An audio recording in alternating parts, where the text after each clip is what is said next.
Donald Trump continues to double down on the notion that the path of Hurricane Dorian was initially going to impact the state of Alabama. Now, he has been fact-checked over and over again. The National Weather Service fact-checked him and said, no, this is not true. Journalists fact-checked him, which led to Trump lashing out at them.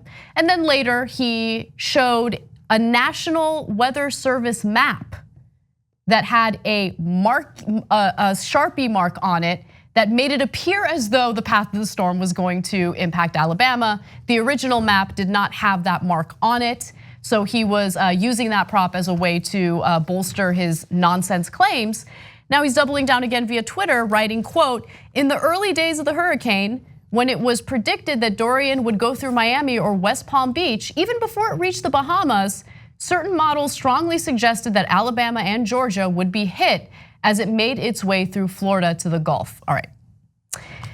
So again, he just refuses to admit that he was wrong, which is crazy to me. But look, Cenk, you're right. Trump has already launched Trump TV. In fact, they recently did a weather report. So why don't we go to the Trump Weather Channel and see what they have to say about this story.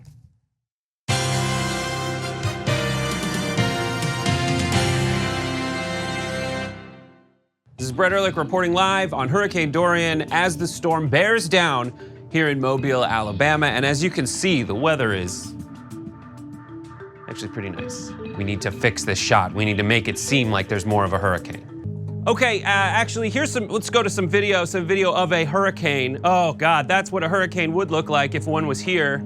And that's scary, isn't it? And actually, if you listen really close,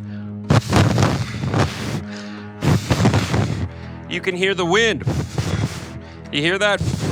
It's the wind of a hurricane. If one was here, which it is, I don't even know how to lie anymore. One sec. All over the place, see? Real natural debris. And I'm not even sure how the people here in Mobile will cope with the cleanup afterwards. So we're just really waiting with, you gotta get out of the shot. You gotta get out of the shot with bated breath to see what will happen. And back, ow, okay, all right, okay. That's not, back to you guys, back to you in the studio. All right. Mr. President, I can't fake rain. What do you mean use a Sharpie? As you can see, the rain is coming down in buckets. The rain's coming down all over the place and there is no quarter. There is no quarter.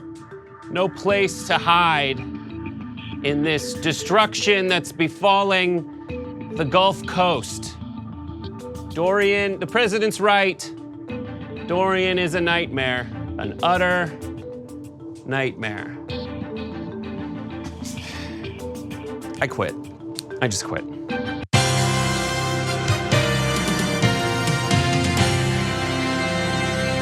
I'm telling you, Trump TV is not going to be that far off. I believe it. Because he doesn't know how to run anything. So you think he's gonna have production quality?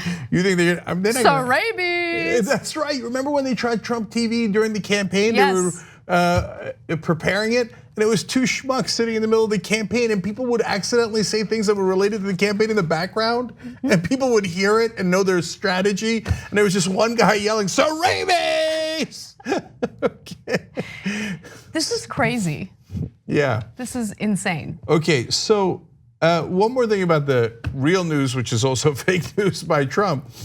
So when he's asked to double down, nobody asked him actually. He decided that he was going to double down and triple down on that it was going to hit Alabama. He's like, this is a quote from Trump.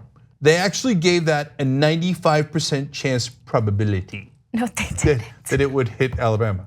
So the reporter's like, okay, yeah, great. Show us anywhere where it says 95, 90, 75, 55%, anywhere. No, it is. It's 95% chance.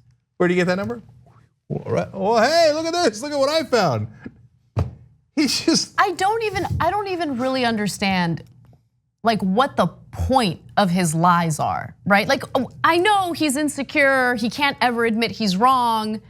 But why did he start off by claiming that Alabama would be impacted, right? So look, it's Alabama. A lot of them support Trump and they trust him and they believe everything he says. Imagine the panic that people must have felt when they saw his statements and actually, and by the way, after this whole debacle, if you're in Alabama and you've been a Trump supporter throughout this whole process, even through the whole Roy Moore thing, how do you still support him?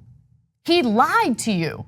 Oh, they don't care at all. Look, it could be sunny in Alabama, and they'll go hide in their bunker. They'll be like, Trump said it's gonna, tornadoes is coming. I mean, a hurricane's coming. I mean, an earthquake's coming any second now. If there's a 95% chance.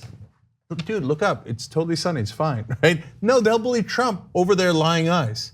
So, and why did he say Alabama? Because he's like, God damn it, another hurricane might hit Puerto Rico. He said that a couple of weeks ago. He's like, when is it ever gonna end? When he said about the hurricane potentially hitting Puerto Rico. But about Alabama, he's like, the good folks in Alabama, the good folks in Alabama have to worry about this hurricane, but don't worry, I'm here to protect you. That's him appealing to his base. Yeah, I mean, you're absolutely right about that. And you can even juxtapose, I mean, he doesn't, even though they're Americans, he doesn't consider Puerto Ricans Americans. But even if you want to juxtapose the way he treats people in mainland USA, right? What is the word, contiguous? The contiguous states, whatever. The continental United States. The continental United States. So think about how he responds to a natural disaster in California versus Florida or Texas, right? I mean, we had those wildfires and his response was, you aren't raking enough leaves in the forest and that's why you have the fires in California. There's so many insane things he says we can't keep up. I mean, we've already forgotten that his original idea was to nuke the hurricane. Yeah. I mean, seriously, for Republicans, whether they're in the cabinet and can use the 25th Amendment or Democrats and Republicans together in Congress doing impeachment, what will it take for you to take legal action against a person who is clearly mentally unbalanced? If he, instead of drawing it in a Sharpie, if he'd drawn the fake hurricane map in crayon, would that have done it?